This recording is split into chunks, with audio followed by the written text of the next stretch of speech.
LG전자가 지난 20일 모바일 사업과 관련해 매각까지 포함해 매각을 포함한 모든 가능성을 열어두고 있다고 밝혀 업계의 관심이 뜨겁습니다. 5년간 누적 적자가 5조 원에 달하는 스마트폰 사업이 어떻게든 정리되면 기업의 경쟁력 제고로 이어질 수 있다는 기대감 때문입니다. 이 사실이 밝혀지자 LG전자의 주가는 13% 오르며 폭등했습니다. LG전자 스마트폰 사업부는 이전에도 계속된 적자 때문에 레퍼런스 폰 제작 협력을 했던 구글에 인수될 것이라는 소문도 돌았습니다. 하지만 이번에는 LG전자가 직접 고민에 빠졌다고 알려 그 심각성이 더욱 크게 느껴집니다. LG전자는 최근 몇 년 동안 MC사업본부의 사업구조 개선을 위한 노력을 꾸준히 진행해왔습니다. 하지만 2015년 2분기 이래 23분기 연속 영업 적자라는 쓴맛을 보고 있죠. 게다가 최근 출시했던 스마트폰들의 판매 부진이 결정타가 된 것으로 알려졌습니다. 대대적인 마케팅을 벌였던 벨벳과 새로운 폼팩터로 큰 주목을 받았던 LG윙이 기대했던 만큼의 성과를 거둬주지 못했습니다. 특히 LG윙은 국내 누적 판매량이 10만 대에 못 미치는 것으로 알려졌습니다. LG전자의 스마트폰은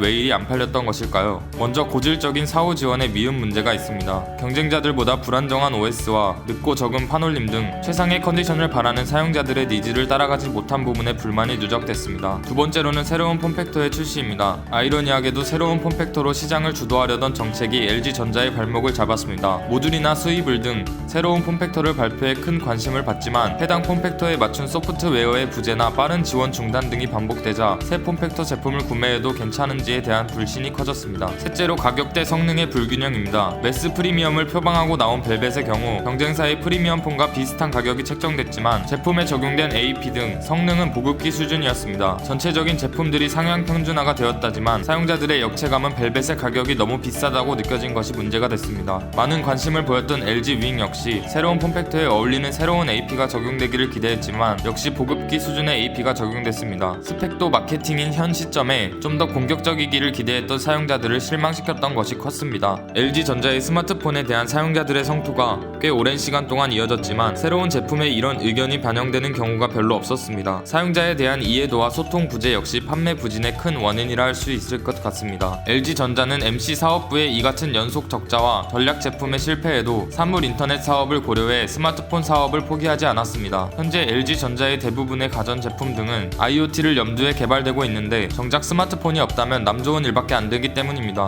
하지만 영업 적자가 너무 오래 그리고 너무 많아지면서 큰 고민에 빠지게 된 것으로 보입니다. LG전자가 스마트폰 사업을 접거나 매각한다면 현재 LG전자의 실적을 견인하고 있는 가전사업부의 미래도 알 수 없게 됩니다. 따라서 LG전자가 매각보다는 MC사업본부의 대대적인 조직 개편과 함께 주문자 개발 생산 방식으로 부분 전환을 할 수 있다는 의견도 나오고 있습니다. LG전자는 최근 열린 세계 최대 정보기술 가전 전시회 CES 2021에서 롤러블 폰인 LG 롤러블을 단 5초 공개해 전 세계적으로 호평을 받았습니다. 이 제품은 올해 상반기 출시를 목표로 하고 있지만 제품 세부 사항을 공개하지 않아 양산하지 않을 가능성이 제기되기도 했죠. 때문에 일각에서는 스마트폰 사업 매각을 위한 기술 과시용이었다는 주장이 있었는데 이 주장이 사실이 될 가능성이 높아졌습니다. 한때는 삼성과 함께 전 세계 1, 2위를 다투던 LG전자의 위상을 기억하는 이들에게는 LG전자 모바일 사업의 몰락이 큰 아쉬움으로 다가올 것입니다. 과연 LG전자는 어떤 선택을 할까요?